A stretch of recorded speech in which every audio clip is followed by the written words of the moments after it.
Hey, it's us, Dog Fin Studios again, and we are here with the legendary Butch Patrick. Well,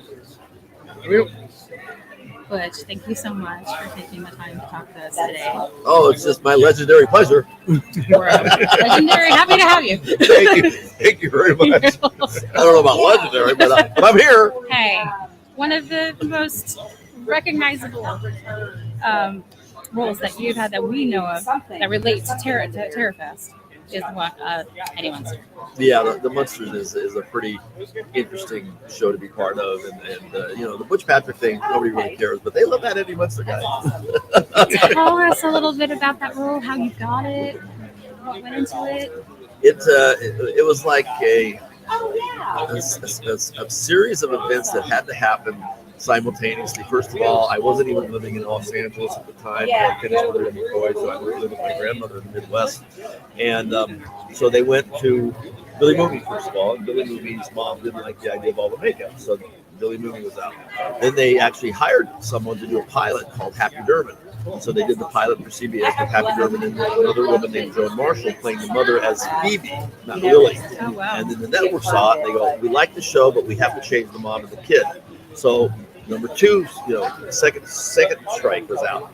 So my agent convinced them that the right kid, me, was living in Illinois with his grandmother, and they flew me out for a screen test directly to the studio, which is kind of unusual. Me and Monte Carlo tested together, and obviously I wanted her, and I fit into the wheelhouse for everybody. And they hired me. Wow. There's one little problem is my mother had married a baseball player, and he had gotten traded to the Washington Senators of Los Angeles, so there was nobody living on the West Coast. Where was I going to live? Oh, So I moved in with my uncle, and we hired a woman to take me to work every day. So all these contributing factors led up to me becoming Eddie Munster. So I guess it was just fate and a lot of luck. That's amazing. Do you have any interesting or memorable stories from your time on set? Kids are usually pretty much insulated from any kind of incidents. The main thing that I remember from the show was, aside from it being a lot of fun and a lot of special effects and good times, is the Universal lot was a wonderful place to go explore when you had free time. So being on the lot for 2 years allowed me a lot of activity, because number one, we were out there for 70 weeks. So that's quite a bit of time. And then number two, Mondays and Tuesdays were not makeup days.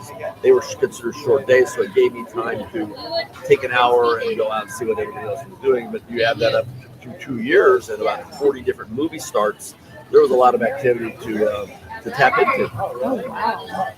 So after that show ended and you moved on, what kind of different roles did you take? Where did you go on? What did you do? Well, a lot of people say, did you get typecast? I go, no, the term typecast would be if I was running around trying to be Eddie Munster going on interviews. Right. Kids grow quickly, and the makeup came off. I went to Disney, worked there for a couple of years. I did 9 guest starring roles on My Three Sons. I was always Ernie's best friend with 3 different names through 3 different years. Wow. I did a lot of guest starring roles. Then I wound up doing another series called Lidsville for Sid Marty Krofft in the summer of '71. But in between everything, I wound up doing 17 movies, about 75 guest starring roles, and maybe 60 commercials. But that all happened in about a 14-year period, and 6 of those years were on a series. So go figure. I did a real before I did General Hospital. First year I was ever on. I was on the first episode ever of General Hospital. Oh my God! Who would have thought? Are you serious? Yeah. Wow. Yeah, so I did a lot of work guest starring roles in things like, as a teenager, The Monkees and Adam 12, and Marcus Welby, and Ironside, and just a lot of stuff. That's really cool. Wow. Yeah. I'm a semi-age myself. I remember watching those on reruns after school. Well, and before the Munsters, I was even more fun because I got to do some really cool things like My Favorite Martian and Mr. Ed's. Oh, yeah. I could ride a horse, so I did a lot of westerns. I did Bonanzas and Gunsmokes and Rawhide and Death Valley That Days. is so Daniel cool. Boone. And, it's funny, I was on Daniel Boone, speaking of horror stuff, with Vincent Price of all people. Oh my Wow. gosh. Who would have thought you'd match up with Vincent Price on a western? Oh my gosh, on a Yeah. western. Wow. Yeah, he played like a Fagin character from Oliver, and I played Black Cat Jack, who's like the Artful Dodger. So here we are, all on a Daniel Boone episode with Darby Hinton, my friend, and Vincent Price is the guest star. That is amazing. Wow, what a movie. It's so cool. So, do you have anything current that you've been doing or working on, or anything in the future? Well, coming up? I've been very, very lucky that a lot of independent films in the last 5 years or so, because filmmakers, for some reason, the technology as you're sitting here doing all your stuff has become so accessible for people to do podcasts and shows and independent movies that I'm very lucky that people like in a show like this will reach out and they'll say, hey, I'm doing this independent movie. I'd love to write a part for you, or I have a part for you. And what I do is I try to accommodate them whenever possible. It's kind of like giving back and sharing. And the fact that they thought enough of me to want me to be in their movie, no matter how low budget it might be, I try to accommodate them if the content's there. I don't do like R-rated stuff or anything like that. I stay with the Munster family friendly thing. But I've done about 6 movies in the last couple of years, and that's nice. And I don't have to go on the auditions. I ask them 2 things. I go, keep it clean, and please don't give me 3 pages of dialogue because I'm old and I lived through the '60s, and my memory isn't what it used to be. But aside from that, it's been good, and I've got a couple YouTube channel coming up. I've got an All Things Munsters, and then I also have a Munster car coach, and I have a Dragula, being a gearhead and member of the car show. So I do a lot of automotive events, and one of my YouTube channels is Coach to Coast, which as I travel around the country, I do a lot of historical significance of where I'm at, a lot of cemetery stuff with people who've passed and the stories that they lived, the lives that they've lived. But my newest thing is called Haunt Improvement, which is a show with Tom Devlin, who was number 2 on Face Off, that series with Mackenzie Westbrook. Oh, yeah. Mackenzie's dad, Mike, was my makeup man. Thank you. Oh, cool. So it's Thank kind of you. funny. You're welcome. So they're thanking me. Oh, For what, I have no idea, but they're thanking us. thank But you. her dad was my makeup man, Mike Westmore. So it's funny the full circle that Tom Devlin came in second on the show, and he owns the Monster Museum in Boulder City, Nevada. We became friends, and I had this idea called Haunt Rescue to help people that were struggling with making a success out of the labor of love of a dream they had. And he changed the name to Haunt Improvement, which is a better name actually, like Home Improvement. Right. So we go around now and we're shopping the show. That the show will consist of us going around the country to people who are in the haunted industry and helping them attain and achieve their goals. That is really Wow. cool. It is cool. We're really excited about it. It's getting a lot of really good feedback. The trailer and the pilot looks really good. Then I have another one called Toy Scout, which is similar to American Pickers, but it's featuring mostly toys and how some of them are so valuable and people may have treasure in their backyard.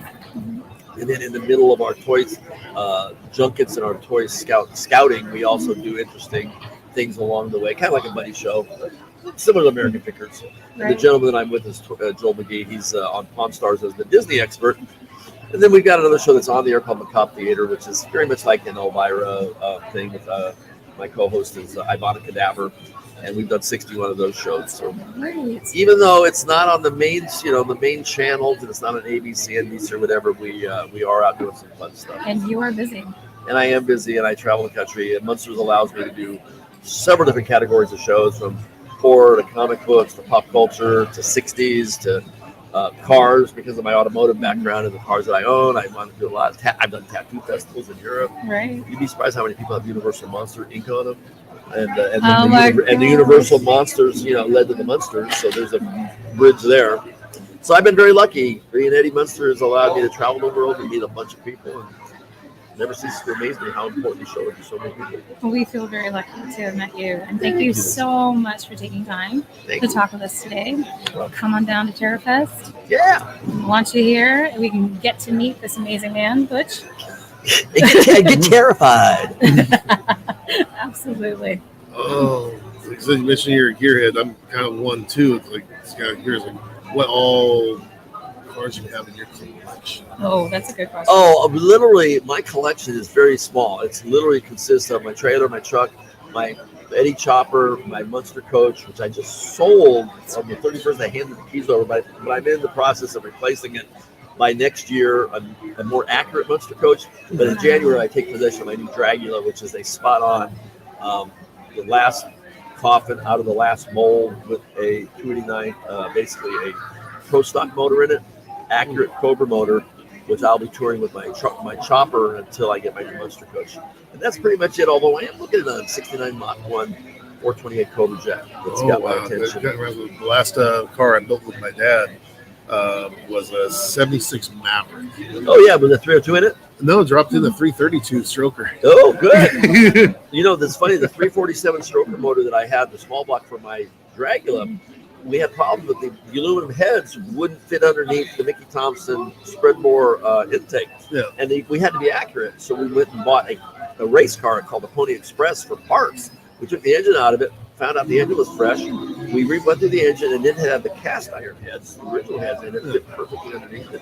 So now my 347 stroker motor is going into my Muster coach. Oh, my gosh. I got myself.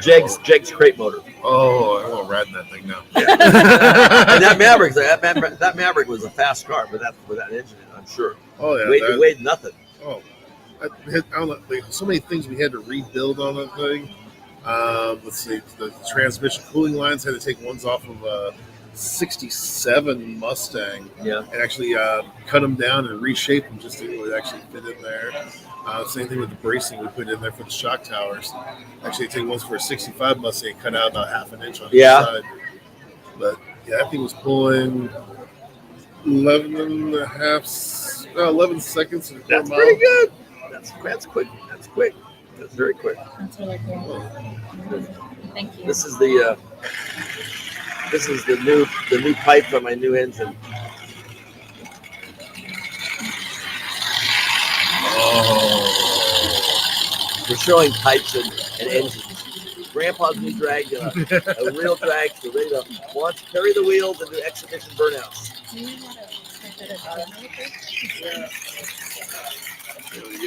Doing good? There we go. Yeah. We on? Yeah, you're right there. That is an amazing piece of work. Thank you for sharing that. Sounds pretty healthy. Oh yeah. I love the low. Well, bye. It's the big. It's got the 3-inch pipes. Exhaust. So there you go. Thanks, guys. Thank you. I got to go to a panel. Yep. Thank you. Good luck, and thank you so much again.